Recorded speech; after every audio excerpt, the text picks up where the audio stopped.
Hello students, in our previous class we read lesson 9 Happiest Dinosaur. Now we continue the lesson. In this picture you see the dinosaur and children's. So जो dinosaur था वो जब बारिश होती तो बच्चों के लिए वो छतरी का काम करता था. The baby acted like an umbrella और सबके लिए वो अम्ब्रेला का काम करता था. At first Tapu ate weeds out of the school garden. सबसे पहले टापू ने स्कूल के जो गार्डन में घास फूस जो थे ना बेकार के जो वो सब उसने खाना शुरू कर दिया. वो खा लेता था पहले, है ना. As he grew, he needed more food. और जब वो थोड़ा बड़ा होने लगा उसे ज़्यादा भोजन की आवश्यकता हुई. थोड़ा ज़्यादा खाना चाहिए होता है ना. जब हम छोटे रहते हैं तो थोड़ा खाते हैं और जब थोड़े बड़े होते जाते हैं तो हमको थोड़ा ज़्यादा भूख लगती है और ज़्यादा खाना खाना शुरू कर देते हैं हम.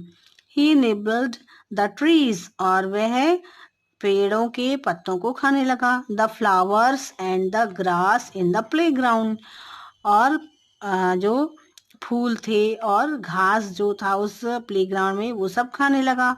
सून nothing grew in the playground at all और जल्दी ही वो क्योंकि वो खाने लगा था ज़्यादा इसलिए प्लेग्राउंड में कुछ भी नहीं बचा.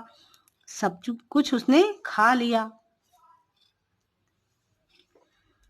At last, Tapu was too big to fit in the school.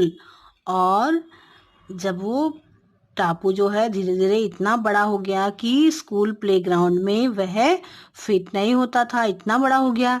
He had eaten every bite of greenery in the neighborhood.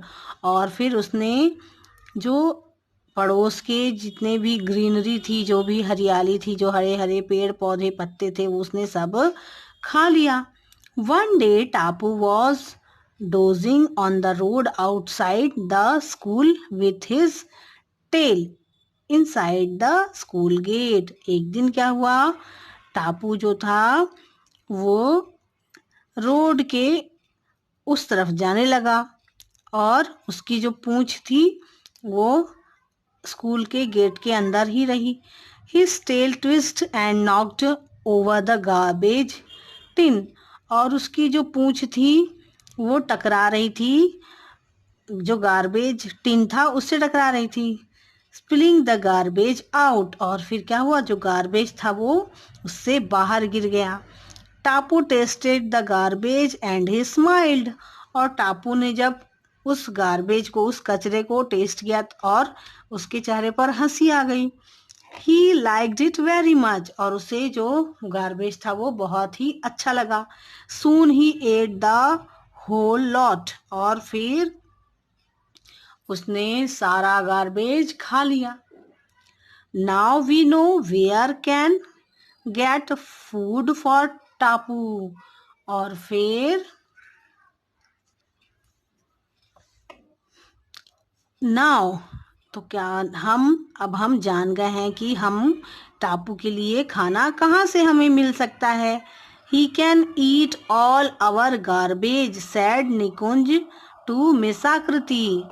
तो कहता है कि निकुंज कहता है अपनी टीचर से, मिस आकृति से, कि he can eat all our garbage, ये हमारा सारा कचरा खा सकता है ना. तो इसके लिए खाने की कमी भी नहीं होगी और हमारा जो कचरा है वह भी साफ हो जाएगा. निकुंज ने अपनी मिस आकृति से कहा कि अब हमको पता चल गया, समझ में आ गया कि हम टापू के लिए खाना हम कहाँ से अरेंज कर सकते हैं. टापू इज स्टिल ग्रोइंग. अब टापू जो था वो बड़ा हो गया था. Said miss Akriti. He needs a home where. तो मिस आकृति ने कहा कि टापू जो है वो अब बड़ा हो गया है और उसके लिए एक घर भी बहुत ज़रूरी है, क्योंकि हम सबको घर की आवश्यकता होती ना. हम सब घर पे रहते हैं अपने अपने, तो टापू को भी एक घर चाहिए कि जहाँ पे वो रह सके, है ना. तो मिस आकृति ने कहा कि टापू को भी एक घर की जरूरत है जहाँ वो रह सके और उसके भोजन का भी इंतजाम हो गया है ना। तो हम अगली क्लास में इसके आगे का पार्ट पढ़ेंगे।